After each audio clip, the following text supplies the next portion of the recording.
இன்னைக்கு நம்ம பார்க்க போற ஒரு தலைப்பு பார்த்தீங்கன்னா மேனேஜிங் டீம்ஸ் அப்படிங்கிற தலைப்பு தான் நம்ம பார்க்க போறோம். ஒரு தலைவர் அப்படிங்கிறவர் எல்லா அணிகளுக்குமே அவர் தான் தலைவர். ஒரு நிறுவனத்துல ஏகப்பட்ட அணிகள் இருக்கும். ஒரு production team, purchase team, HR team, marketing team, sales team, finance team, இது மாதிரி எக்கச்சக்கமான டீம்ஸ் இருக்கும். அப்போ அத்தனை டீம்ஸையுமே யார் பார்த்துக்கிறாங்க அப்படின்னா நம்ம நிர்வாகத்துடைய தலைவர் தான் பார்த்துக்கிறார் அப்படிங்கிறத நம்ம புரிஞ்சுக்கணும். ஒவ்வொரு நிறுவனத்துக்குமே ஒரு பொதுவான நோக்கம் இருக்கும், ஒரு காமன் அப்ஜெக்டிவ் அப்படின்னு சொல்லுவாங்க. நம்ம அது ஆரம்பத்திலேயே பேசியிருக்கோம். விஷன், மிஷன், குவாலிட்டி, பாலிசி, இது எல்லாமே பார்த்துருக்கோம். அதை தாண்டி சில புதிய நோக்கங்களை அவங்க எடுத்துட்டு வருவாங்க. உதாரணத்துக்கு இப்ப அண்மை ஒரு 8 வருஷமா ஹூண்டாய் நிறுவனத்துக்கு நான் பயிற்சி கொடுத்துட்டு வரேன். அவனுடைய குவாலிட்டி டிபார்ட்மெண்ட்ல 0 எரர் அப்படின்றது அவங்களுடைய முக்கியமான ஒரு நோக்கம். 60% அவங்க ஆட்டோமேஷன் பண்ணிட்டாங்க, மீதி மேனுவல் தான் பண்ணிட்டு இருக்காங்க. எரர்ஸ் எங்க வருதுன்னா ஆட்டோமேஷன்ல வராது. ஏன்னா அதை பண்ணக்கூடியது ரோபோ. அது 8 மணி நேரத்துக்குலாம் அழுத்து போகாது, கண்டினியூஸா வேலை பார்க்கும், ஒரே வேலையை பண்ணும், எவ்வளவு நாள் வேணா பண்ணும், ஒரே மாதிரி பண்ணும், குவாலிட்டியா பண்ணும், ஹை ஸ்டாண்டர்ட் ஃபிக்ஸ் பண்ணும், அதே ஹை ஸ்டாண்டர்ட்ல பண்ணும், கன்சிஸ்டன்சி. வேறஸ் ஹியூமன் எரர் என்னன்னா 3 ஷிஃப்ட்ல ஒர்க் பண்ணும்போது, போன வாரம் ஒரு டே ஷிஃப்ட்ல வந்திருப்பாரு, இந்த வாரம் நைட் ஷிஃப்ட்ல வந்திருப்பாரு, நிறைய தவறுகள் நடப்பதற்கு வாய்ப்பு இருக்கு. ஸோ அந்த ஹியூமன் எரரை அவாய்ட் பண்ணும். ஸோ முத அவங்க என்னை அழைத்த போது ஒரு 8 ஆண்டுகளுக்கு முன்னாடி 0.060 அவ்வளவுதான் மிஸ்டேக். அதாவது என்னன்னா, ஒரு டாக்டர் ஹிருதய அறுவை சிகிச்சை பண்ண போறாரு. நம்ம அவரோட ரேட்டிங்லாம் போய் பார்க்குறோம். அவரோட ரேட்டிங் அப்படின்னா 99.2, அவர் சக்சஸ்ஃபுல்லா இருக்காரு. இப்ப நம்மளுடைய நெருங்கிய உறவினருக்கு அவரு ஒரு ஆபரேஷன் பண்ண போறாரு அப்படின்னா நம்ம மைண்ட்ல திக்கு திக்குன்னு இருக்கும். அந்த 0.80ல ஒருவேளை நம்ம ரிலேட்டிவ் வந்துட்டா என்ன பண்றது அப்படின்ட்டு. So we expect 100%. ஸோ அதனால அவங்க என்ன பண்றாங்க, 0% எரர்.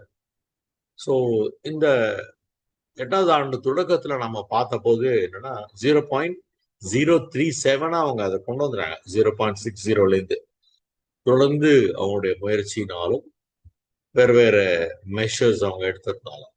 இதை தவிர நெக்ஸ்ட் ஒரு டீம் இருக்கு அவங்களுக்கு, அது சேஃப்டி டீம் பேர், 0 ஆக்சிடென்ட் அப்படின்னு பேர். அதுல தெர் இஸ் நோ காம்ப்ரமைஸ். ஒரு ஆக்சிடென்ட் கூட அலோடு இல்லை, 1% அலோடு, அதெல்லாம் கிடையாது.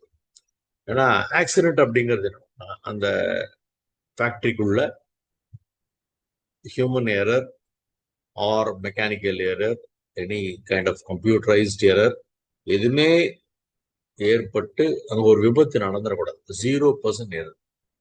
நாங்க அவங்க மைண்ட்ல நாங்க புகுத்தக்கூடிய விஷயம் என்ன அப்படின்னு பாத்தீங்கன்னா, வெறும் இந்த ஃபேக்டரிக்குள்ள மட்டும் அவங்க குவாலிட்டியை சிந்திக்க கூடாது, வெறும் குவாலிட்டிக்குள்ள மட்டும் அவங்க சேஃப்டியை சிந்திக்க கூடாது. அவங்க வாழ்க்கையிலேயே அந்த குவாலிட்டி மூச்சாக, அவனோட உணவாக, அவனுடைய உறக்கமாக, அவனோட தாரக மந்திரமாக அது மாறணும். அதேதான் சேஃப்டிக்கும். ஸோ அப்ப அந்த பொதுவான நோக்கம்னு ஒன்று சொன்னேன் இல்லையா, அதுக்காக தான் இந்த உதாரணத்தை சொன்னேன். அதோடைய ஒன்றிணைந்த ஒரு சங்கமம் அதுதான் இந்த நிர்வாகத்துடைய ஒரு நோக்கமாக, அங்கமாக இருக்கிறது. அந்த இலக்கினுடைய தெளிவு. பொதுவாக பார்த்தீங்கன்னா ஒரு குழுக்குன்னு இலக்கு வைக்கிறோம் இல்லையா, டீம் கோல். அந்த டீம் கோல் இல்லை அப்படின்னு சொன்னா எவ்வளவு திறமையானவர்களாக இருந்தாலும் அந்த பயணம் திசை மாறிடும்.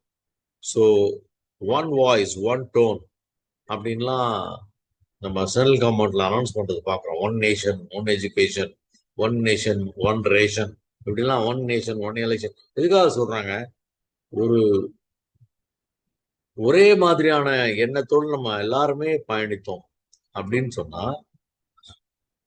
சுதந்திர போராட்டத்துக்கு முன்னாடி எப்படி இருந்தாங்க? பாரதியார் சுதந்திரம் கிடைக்கிறதுக்கு முன்னாடியே கிரியேட்டிவ் விசுவலைசேஷன் பண்ணார். ஆடுவோமே பள்ளு பாடுவோமே, ஆனந்த சுதந்திரம் அடைந்து விட்டோம் என்று ஆடுவோமே பள்ளு பாடுவோம். சுதந்திரம் கிடைக்கல அப்போ, அதுக்கு முன்னாடியே அவர் பாடிட்டார். அந்த அளவுக்கு ஒரு தெளிவு. we are going to get independence, there is no doubt, let us celebrate. அதே மூச்சா நம்ம இருப்போம், எல்லாரும் ஒரே மூச்சு. அதாவது சுதந்திரம் என்பது எனது மூச்சாச்சு அப்படின்லாம் பாடலாம் பாடுறார். விடுதலை தான் என்னுடைய மூச்சுங்கிறார். ஸோ அந்த மாதிரி நிறுவனத்திலையும் என்னன்னா ஒரே மாதிரியான ஒரு இலக்கு இருக்கணும், அந்த பயணம் இருக்கணும். அப்பதான் எல்லா அம்புகளும் ஒரே இலக்கை நோக்கி அது தேய்க்கும். எல்லார்கிட்டயும் ஒரு அம்பு இருக்கு, நடுவுல ஒரு சர்க்கிள் இருக்குன்னு நீங்க பார்த்துப்பீங்க ஃபிலிம்லாம். அந்த சென்டர் பாயிண்ட், அதை போய் எல்லாரும் ஃபோக்கஸ் பண்ணி அடிக்கணும், ஒவ்வொருத்தர் அடிக்கிறதும். ஸோ எந்த டிபார்ட்மெண்டா இருந்தாலும் சரி, அந்தந்த எக்ஸ்பர்டைஸ்க்கு ஏற்ற மாதிரி அவங்கள டிபார்ட்மெண்ட் கிடைச்சிருக்கு. ஆனா ஒரே நோக்கம் என்னன்னா பர்ச்சேஸ் பண்ற ரா மெட்டீரியல் கரெக்டா இருக்கணும், அப்பதான் ப்ரொடியூஸ் பண்ற ப்ராடக்ட் கரெக்டா இருக்கும். அப்போ ப்ரொடியூஸ் பண்ற ப்ராடக்டை கரெக்டா குவாலிட்டி செக் பண்ணி அனுப்பணும் குடவுனுக்கு, இல்லைன்னா அவனோட வேர் ஹவுஸ்க்கு, இல்லைன்னா வேற வேற ரீட்டைல் ஹவுசஸ்க்கு. அங்க அவங்க கரெக்டா மார்க்கெட்டிங் பண்ணா அங்க சேல்ஸ் பண்ணணும், கஸ்டமர்கிட்ட இருந்து நல்ல ஃபீட்பேக் வரணும். இது மாதிரி பல்வேறு விஷயங்கள் இருக்கு. ஸோ இந்த ஒவ்வொரு குழுவும் அவங்கள தன்னை நிலை நிறுத்தி கொள்வதற்காக முதல்ல அந்த டீமை ஃபார்ம் பண்ணும்போது என்ன பண்ணுவாங்க அப்படின்னா, ரொம்ப தியரட்டிக்கல் தான் இது, நீங்க இதுல ஒன்றா படிப்பீங்க, பார்த்துருப்பீங்க. ஃபார்மிங் அப்படின்னு சொல்லுவாங்க, ஃபார்மிங் ஆஃப் அ டீம், உருவாக்கம். இப்போ சடனா இப்போ நம்ம எலெக்ஷன் இது அது பேர் என்ன, ஆக்ஷன்லாம் வச்சு இந்த ஐபிஎல்க்கு ஒரு டீம் எடுக்கிறாங்க. நல்ல பிளேயர்ஸ்லாம் நிறைய பேர் பணம் கொடுத்து அருமையான டீம்ஸ்லாம் வாங்குறாங்க. எவ்வளவு பெரிய அருமையான டீம்ஸ் இருந்தாலும் ஓப்பனிங்லேயே ஒரு 100 ரன் அடிக்கக்கூடிய ராஜஸ்தான் ராயல்ஸ் நேற்று என்னாச்சு, 4 ரன்க்கு 5 விக்கெட் போயிடுது. படபட படபடன்ட்டு அவ்வளவுதான், செலிப்ரேஷன் ஆல்ரெடி ஸ்டார்ட்ஸ். ஃபர்ஸ்ட் பால்லே வைபவ் சூரியவம்சி அவுட் ஆயிட்டான், அந்த ப்ராடிகி. அவனை விட்டா என்ன பண்ணுவான், 15 பால் 50 ரன் அடிச்சிருவான். அவன் ஃபர்ஸ்ட் பாலே அவுட் ஆயிட்டான். ஸோ அப்ப என்ன நடக்குதுங்க, ஃபார்மிங். எந்த மாதிரியான ஆட்களை என்னோட அணியில நான் வச்சிருக்கேன். அங்க வந்து ஒரு ஆரம்பத்துல என்னன்னா ஒரு தயக்கம் இருக்கும், இவரோட நம்ம சேர்ந்து பயணிக்கலாமா, இவர் எப்படி ஒர்க் பண்ணுவாரு, என்ன ஏது, ஒரு ரிலக்டன்ஸ், ஒரு கைண்ட் ஆஃப் ஹெசிடேஷன் இருக்கும். அதுக்கு அடுத்து பார்த்தீங்கன்னா ஸ்டார்மிங். அந்த ஹெசிடேஷனால் என்ன நடக்குதுன்னா சலசலப்புன்னு சொல்லுவாங்க, கருத்து வேறுபாடுகள், கைண்ட் ஆஃப் ஒரு கான்ஃபிளிக்ட். அப்புறம் அதிகார போட்டி, நான் பெரியவனா நீ பெரியவனா, ப்ரொடக்ஷன் பெருசா மார்க்கெட்டிங் பெருசா, இப்படிலாம் வரும் தகராறுலாம். ஆனா ஏய், we are all working for the same company, யாரும் எதுவும் பெருசு கிடையாது, we are all equal. To make them understand யாரோட வேலை, அது தலைவரோட வேலை. ஸோ அந்த ஒரு பரிணாம வளர்ச்சிக்கு நம்ம அவங்களை கொண்டு போறோம். அதுக்கு அடுத்தது பார்த்தீங்கன்னா நாமிங். அந்த மோதல்களை எல்லாம் நீக்கி குழுவின் விதிகள், இந்த டீமுக்குன்னு ஒரு ரூல்ஸை ஃபார்ம் பண்ணி ஒருவருக்கு ஒருவர் ஒரு புரிதல், ஒரு complete understanding. So we are all at one team and we are working for one company and we have got only one objective. New thinking, new possibility எப்படிலாம் போட்டு வச்சிருக்கான் மும்பையில். நிறைய கம்பெனிஸ்க்கு அவங்களோட லோகோ கீழே அவங்களோட இது இருக்கும். இப்போ பேங்க்னு எடுத்துட்டீங்கன்னு வச்சுக்கோங்க, நான் சொல்லியிருக்கேன் உங்களுக்கு, சிட்டி யூனியன் பேங்க்குக்கு பிரான்ச் மேனேஜருக்குலாம் ட்ரைனிங் எடுக்கிறேன்னு சொல்லிட்டு ஒரு ஒரு ரீஜனுக்கும் ஒரு டீம் இருக்கும். அந்த ரீஜனுக்குன்னு ஒரு ஹெட் இருப்பாரு, ஓவராலா ஒரு ஜெனரல் மேனேஜர், ஒரு 4-5 டெபுட்டி ஜெனரல் மேனேஜர், ஒரு 8-10 அசிஸ்டன்ட் ஜெனரல் மேனேஜர்ஸ். அதுல கிரெடிட் பார்க்குறவர், டெபாசிட்ஸ் பார்க்குறவர், லோன் பார்க்குறவர், இன்சூரன்ஸ் பார்க்குறவர், நிறைய ப்ராடக்ட் மிக்ஸ் இருக்கும். அதை தவிர கிரெடிட் கார்டு டிவிஷன் எல்லாமே இருக்கும், ஐடி டிவிஷன். இதுல என்னன்னா கான்செப்சுவல் திங்கிங்னு சொல்லுவாங்க. ஒரு ஒரு நிறுவனத்திலையும் கான்செப்டை திங்க் பண்றது, எந்த கான்செப்டை இந்த வாட்டி நம்ம இன்ட்ரடியூஸ் பண்ண போறோம், அதை எப்படி இம்ப்ளிமெண்ட் பண்ண போறோம், அதுக்கு ஒரு ஸ்ட்ராட்டஜி. அதுக்கப்புறம் அவங்களுடைய அந்த பீப்புள் ஸ்கில் அப்படிம்பாங்க, மனிதர்களை நம்ம எப்படி கையாள போறோம், மனிதர்கள் மூலமா தான் இந்த வேலையை நடத்தி ஆகணும், மனிதர்களுக்காக தான் நம்ம வியாபாரமே பண்றோம். ஸோ எப்படி அவங்கள ஹேண்டில் பண்ண போறோம், அந்த விதமான ஒரு விஷயங்களை இந்த நாமிங். அடுத்தது பார்த்தீங்கன்னா பெர்ஃபார்மிங், செயல்திறன். குழு வந்து தனது முழு ஆற்றலையும் வெளிப்படுத்தி இலக்கை நோக்கி வேகமாக எப்படி பயணிக்க முடியும் அப்படிங்கிற ஒரு விஷயத்த தொடர்ந்து அவங்க மீட்டிங்ஸ் எல்லாம் போட்டு மெசேஜஸ் அனுப்பிச்சு மெயில்ஸ் அனுப்பிச்சு அது குறித்த போஸ்டர்ஸ் எல்லாம் ஒட்டி வெப்சைட்ஸ்ல அதை பத்தின இன்ஃபர்மேஷன் எல்லாம் போட்டு அவங்களோட இன்டர்னல் நியூஸ் லெட்டர் மூலமாகலாம் சொல்லி இல்ல இப்ப நம்ம சாதாரண ஒரு கம்பெனி இல்ல உங்களை மாதிரி ஒரு அசோசியேஷன் அப்படின்னா ஒரு வாட்ஸ்அப் குரூப் இருக்கும். அதுல அடிக்கடி சொல்லிட்டே இருப்பாங்க நம்ம இதெல்லாம் பண்ண போறோம், இஸ் ஆர் த பிளான்ஸ் அப்படின்ட்டு. அது தவிர சில உங்களோட மீட்டிங்ஸ் எல்லாம் ஹோட்டல்ஸ்லாம் அதெல்லாம் வச்சிருக்காங்க, என்ன கூட இன்வைட் பண்ணியிருக்காங்க. ஸோ நிறைய பேர் அது மாதிரி வந்து பேசுறாங்க இல்லையா உங்க ஆர்கனைசேஷனுக்காக. உங்களுடைய நற்சிந்தனை ஓட்டம் என்ன பண்ண போகுது, அதோடைய நோக்கம் என்ன, இந்த ஆண்டு நம்ம எப்படி செயல்படுத்த போறோம். ஸோ இன்னைக்கு நம்ம அதை நினைச்சு பார்க்கலாம். தமிழ் புத்தாண்டு மிக அருமையான ஒரு நாள். இந்த நாள்ல நம்ம மனதில் நினைத்து கொள்ளலாம் என்னென்ன விஷயங்கள் நம்ம செய்யலாம் அப்படின்னு சொல்லிட்டு. இந்த பலதரப்பட்ட திறமைகளின் சங்கமம்னு சொன்னேன் இல்லையா, அது வந்து டைவர்ஸ் டேலண்ட் இருப்பாங்க. எப்படி இப்போ கிரிக்கெட் அணியில வந்து ஒருத்தர் பவுலரா இருக்காரு, ஒருத்தர் பேட்ஸ்மேனா இருக்காரு, ஒருத்தர் ஆல்ரவுண்டரா இருக்காரு, ஒரு விக்கெட் கீப்பர், நல்ல ஃபீல்டிங் பண்ணக்கூடிய ஆட்கள் எல்லாம் இணைந்ததுதான் ஒரு டீம். நிறுவனத்திலையும் அதே தான், ஏற்கனவே சொன்ன மாதிரி அது டிசைன் டீம்னு ஒன்று இருக்கும், அப்புறம் ப்ரொடக்ஷன் டீம்னு ஒன்று இருக்கும். அந்த மாதிரி நிறைய டீம்ஸ் இருக்கும். ஸோ அந்த குழுவில் ஒவ்வொருத்தரும் அந்த குழுக்கான தலைவராக இருப்பாங்க. ஒரு மேஜர் குழு, அது கீழே ஒரு நிறைய சப் டீம்ஸ் இருப்பாங்க. அந்த சப் டீம்ஸ்க்கு ஒவ்வொருத்தருக்கும் ஒரு தலைவர்கள் இருப்பாங்க. ஆனா எல்லாரும் தலைவர் எல்லாரும் தொண்டர் அப்படின்லாம் கிடையாது. அந்த லீடர்ஷிப் ஸ்டைல் பத்தி பேசியிருக்கோம் இல்லையா. See, I am the captain, no problem, but we are all the same. நானும் நீங்களும் ஈக்குவல் தான். நான் கேப்டன்றதுனால என்ன ஒன்று ரெண்டு கும்பலாம் முளைக்கல. So we are going to be the same. Together we are going to achieve this. Together every one achieves more அப்படிம்பாங்க டீமுக்கான டெஃபினிஷன் வரும்போது. பட் அவங்க வேற வேற பேக்ரவுண்ட்லேருந்து வந்திருப்பாங்க. அவங்களோட படிப்பு, ஏற்கனவே வேலை பார்த்த கம்பெனிகள், அந்த ஆர்கனைசேஷனுடைய கலாச்சாரம், இது எல்லாத்தையுமே நீங்க பார்க்கும் பொழுது மல்டி டேலண்டடா மல்டி டிசிப்ளின்டா இருப்பாங்க அந்த குழுவில் இருக்கக்கூடியவர்கள். ஒருத்தருடைய வீக்னஸ், ஒருத்தருடைய ஸ்ட்ரென்த், இது எல்லாத்தையும் வந்து பேலன்ஸ் பண்ணி அந்த டீம்ல வந்து கொண்டு போகணும்.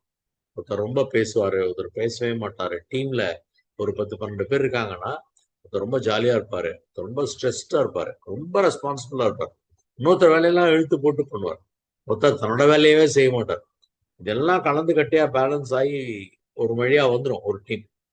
But over a period of time அதை டிஸ்கஸ் பண்ணி எல்லாரையுமே ஒரு பெர்ஃபார்மன்ஸா மாத்துறோம். மாற்றும் போது என்ன ஆகணும்னா மேசிவ் இம்ப்ரூவ்மெண்ட் கிடைக்கும். அதுக்கு பேர் என்ன சொல்றோம்னா சினர்ஜி, ஒரு கூட்டு ஆற்றல் அப்படின்னு சொல்றோம். இப்ப இசையில பாத்தீங்கன்னா சிம்பனி அப்படின்னு சொல்லுவாங்க. இளையராஜா சார்கிட்ட ஒருத்தன் ரொம்ப நாளா வேலை கட்டுக்கிட்டு இருக்கான். அவர் வீட்டு வாசல்ல போய் நிக்கிறான், ஸ்டுடியோ வாசல்ல போய் நிக்கிறான். அவரும் ஒரு 6-7 வருஷமா அவனை பாக்குறாரு. எதுக்குமா அவன் நிக்கிறான் அப்படின்ற மாதிரி டிரைவர்கிட்ட கேட்கிறாரு. வண்டிய இந்த டிரைவர் கண்ணாடி திறந்துட்டு, என்ன தம்பி, ஐயாவை பார்க்கணுங்க, சரி நாளைக்கு கத்தல ஸ்டுடியோக்கு வந்துரு 10 மணிக்கு அப்படின்னு. ஓகே, கார் போயிடுச்சு. திருப்பியும் 10 மணிக்கு அங்க நிக்கிறான் கரெக்டா. உள்ள விடுறாங்க. என்ன விஷயம்ப்பா, நேற்று வர சொல்லியிருந்தாரு. சரி உள்ள அவனை பாக்குறாரு, அப்படி ஏற இறங்க பாக்குறாரு. இளையராஜா ரொம்ப கோவக்காரர். எல்லாருக்கும் தெரியும், நம்ம படிச்சிருக்கோம் பார்த்திருக்கோம். இந்த ஞான செருக்கும்பாங்க இல்லையா, அது எல்லாருக்கும் உண்டு. பாலமுரளி கிருஷ்ணா, கமலஹாசன், பெரிய பெரிய திறமைசாலிகள் எல்லாருக்குமே அது உண்டு. இவர் கேட்கிறார், தம்பி உனக்கு என்ன தெரியும்? வயலின் வாசிப்பியா, தப்லா வாசிப்பியா, கிட்டார் வாசிப்பியா, பாடுவியா, பாட்டு எழுதுவியா, எதுக்காக நீ என்கிட்ட வேலை தேடி வந்திருக்க? எது கேட்டாலே அவன் தெரியாதுங்கிறான். எதுக்கா என்கிட்ட வேலை தேடி வந்திருக்கேன்னாரு. நீங்க எப்படி இப்படி பண்ணுவீங்கல்ல சார், அது எனக்கு நல்லா தெரியும் சார் அப்படிங்கிறான். அது அவரோட வேலை, அதையே கேட்கிறான். இப்படி இப்படி பண்றது ஒண்ணு அவ்வளவு ஈஸி கிடையாது. நீ நிறுத்து, நீ வாசி, நீ நீ முடி, நீ தொடங்கு அப்படின்ற மாதிரி அத்தனை இன்ஸ்ட்ருமெண்ட்டையும் கண்ட்ரோல் பண்ற வேலை. அதுக்கு பேர் தான் சிம்பனி. அவங்க எல்லாரும் ஒரு சேர்ந்து வாசிக்கிறது இல்லையா, அதுக்கு பேர் தான் ஹார்மனி. அந்த காலத்துலாம் சேர்திசை அப்படின்னு ஒண்ணு தூர்தர்ஷன்லாம் வைப்பாங்க. பாடசாலை போக வேண்டும் பாப்பா எழுந்திரு, செல்ல பாப்பா, செல்ல பாப்பா. ஒரு கோரஸ்லாம் வரும் பின்னாடி. உடனே மைல்டா ஒரு மியூசிக். உடனே பாடசாலை போகு, கை அப்படி ஆட்டுவாரு. இவர் இங்க பாடுவாங்க, அவங்க பாடுவாங்க, அங்க ஜென்ஸ் இருப்பாங்க, லேடிஸ் இருப்பாங்க. எல்லாரும் சேர்ந்து பாடும்போது எப்படி இருக்கும்? அவ்வளோ ரம்யமா இருக்கும். ஏஆர் ரஹ்மான் சாங்ஸ்ல நிறைய அந்த பின்னாடி ஒரு டீம் வச்சிருப்பாங்க. அவங்க அப்பப்ப என்ன பண்ணுவாங்க, ஒரு பேக்ரவுண்ட்ல கோரஸ் பாடுவாங்க. அந்த கோரஸ்க்கு பெரிய ஒரு ரோல் இருக்கும். அவங்க தான் முக்கியமான விஷயத்தெல்லாம் பண்ணுவாங்க. நிறைய பாட்டுல வந்து பாத்தீங்கன்னா அந்த கோரஸ்னாலதான் அது எடுபடும்.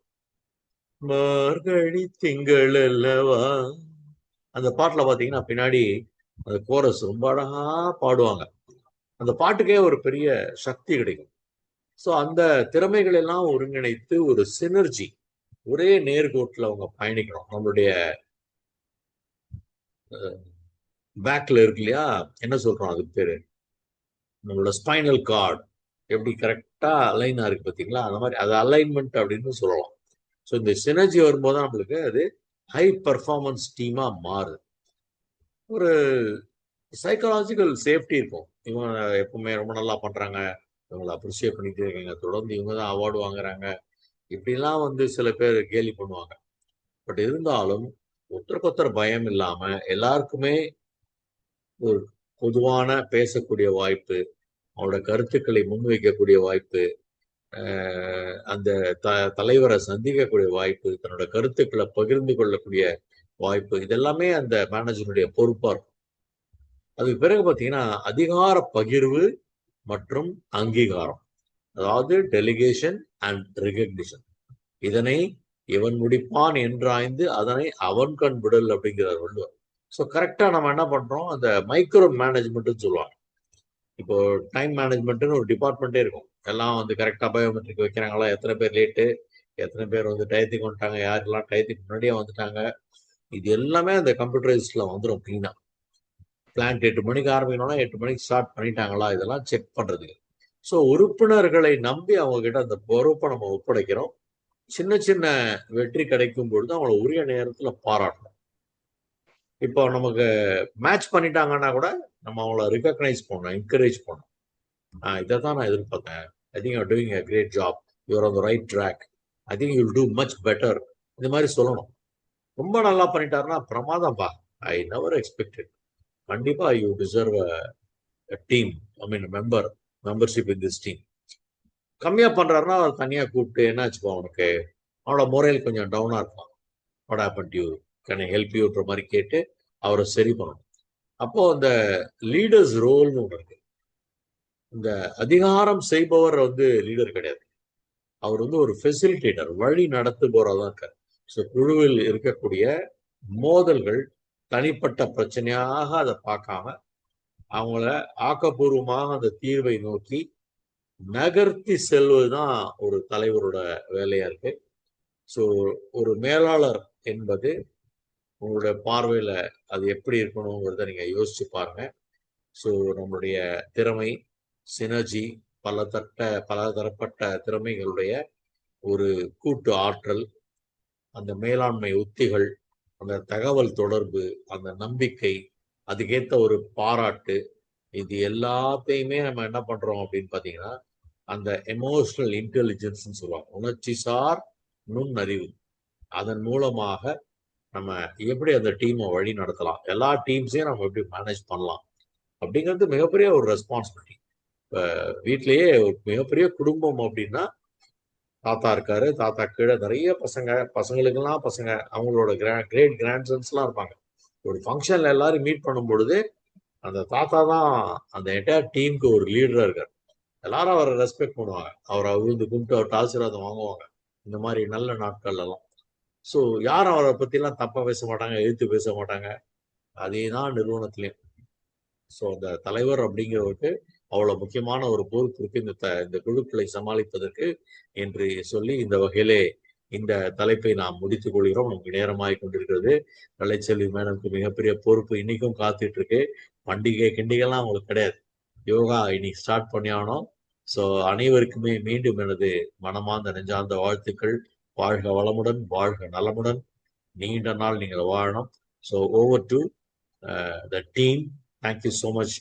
Take care. I love you.